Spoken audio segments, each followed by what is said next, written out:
Oh, it's a pop-up quiz. How long did the 100 Years War last? For the history? 100 years. For the history teacher? 116. Yeah.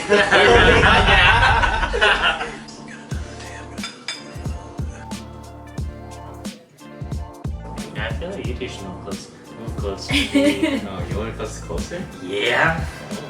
Oh, I want to feel your sweat. You're God. That's good. Mine's pretty high, actually. I think it's I think I'm the weakest of the bunch. Yeah. I'm Ricky, one of the directors of Full Potential, also one of the planners of Complex. Hi, I'm Josh. I'm one of the directors of Full Potential, and I am the logistics coordinator for Complex. I'm Duncan, and I'm the executive director of Full Potential and one of the producers for Complex. Oh, pop quiz! Pop quiz! All the heads just went.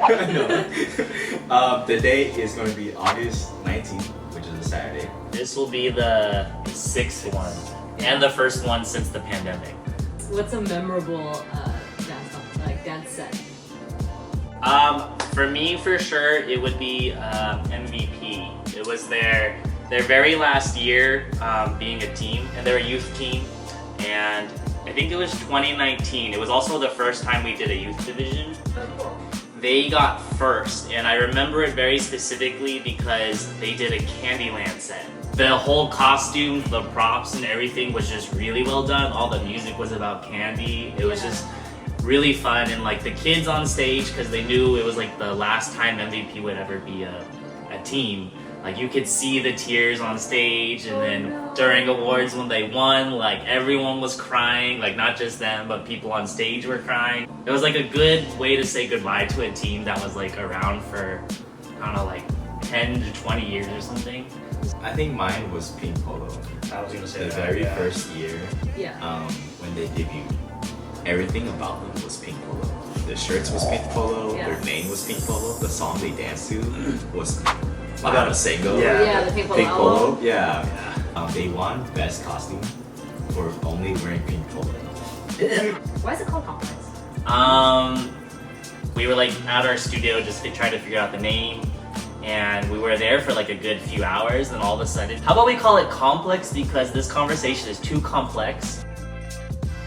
And then that led to more of the definition, which was like, because dance is such a complex art that when you're really thinking about it, it's not just like the choreography or the dance moves, like there's so much that goes into it, like the music, the costume, the directing, the blocking, like every little thing that builds into the dance or the sets that perform on stage is such a complex process. So that's kind of like where we settled on that word complex, because it's just a complex thing. Take another bite. Yes! Yeah, I want to be rude. The spicy smell the peppers now. Why is it spicy? Why is it so spicy? You're nervous. Oh yeah. Yeah. Turn the hat around. It's not spicy, just choke on something. Yeah, sure. Ain't nothing but a thing. Oh yeah. Yeah. Oh Just yeah. a little bit. Tearing up a little bit. Oh my god. I got it on like the back side of my tongue and it's just burning right now. And my lips. I know. Well. Ain't nothing but sweating. I'll like turn my hat this way so you don't see my tears. How has Complex changed over the years? Oh. Let me think. I would say the way Complex has probably changed a lot is like the addition of different art forms. When we first started, it was just like any other dance competition, like it's just the dances, you know, whatnot, that's it. And then I think by year 3, we began to add musicians and artists. And then we also started reaching out to different genres of dances rather than just like our community. Like this year we have a salsa duo. And then we also have a rapper coming from San Jose. We always just wanted Complex to be more of a show for the community, like by the community. Like, oh, I didn't know this person was so close to us, or like that our group, for example, works with this nonprofit, and like we wanted it to be more inclusive to the different art forms. Yes! My stomach is hurting. I don't remember which year it was, but I think a dancer broke their ankle while practicing an hour or two before the show started, and they had to just drop out. Josh is stage manager, so he's always backstage, so he probably knows all about it. There was a group that was supposed to be like on deck, and they weren't there. I remember like freaking out because they weren't there. The MCs had to like kind of improvise and take their time while I ran out of like backstage and ran like across the parking lot trying to figure out where the group was, because I was like radioing in and nobody was responding, so I was like freaking out. We found them, and I think they weren't even like at the venue. They were like coming back from like eating or something. What? And I was like, you guys are on deck. I think for me, my favorite thing about teaching, well, I have many favorite things about teaching. One, I just think it's fun. Like, to me, teaching is almost kind of like being in a character for long periods of time. So I enjoy being in that character. I don't know what that makes sense. I think my words are starting to like notice the spicy.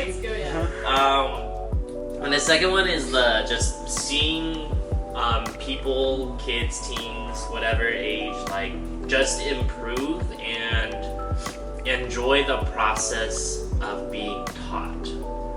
When I was younger and I would take class, I didn't care anything about my teachers. Like, I was just like, whatever, like I'm just here to, you know, complete the task. But now that I've been on the other side of being a teacher, I love when I see kids or people enjoy the process, because there's more to teaching and there's more to being taught than just learning information.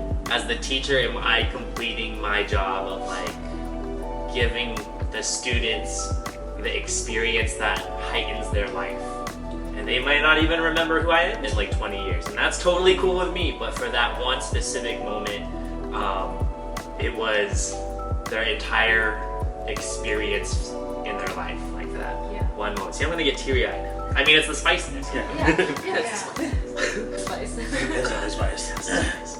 Yeah, I think I would have to agree with Duncan on like just being able to see the improvement in your students.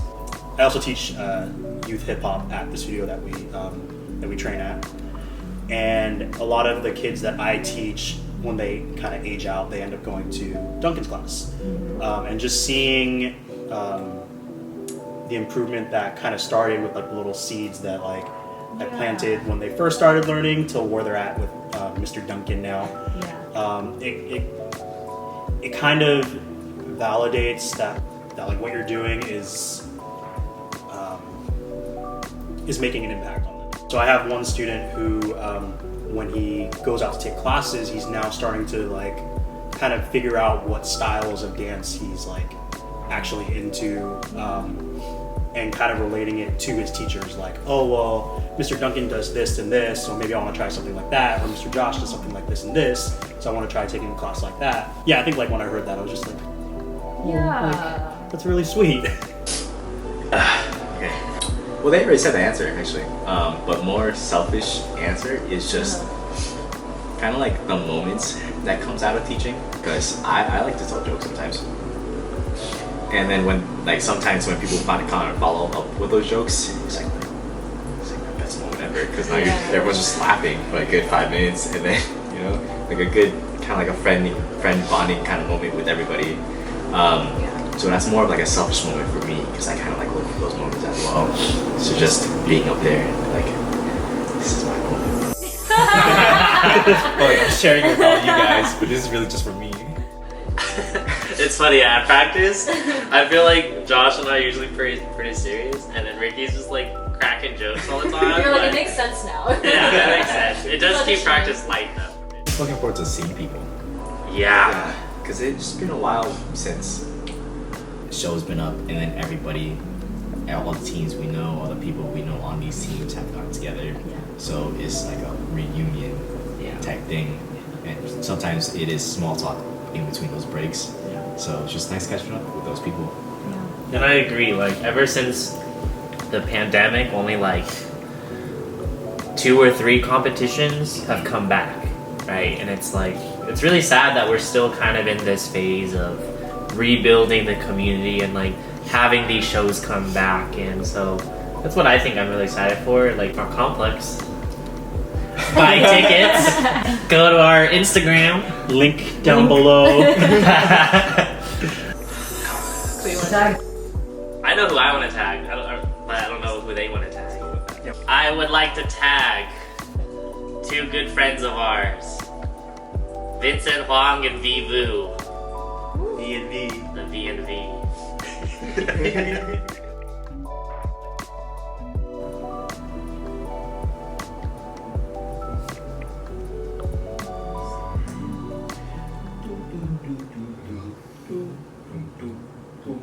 I know that song.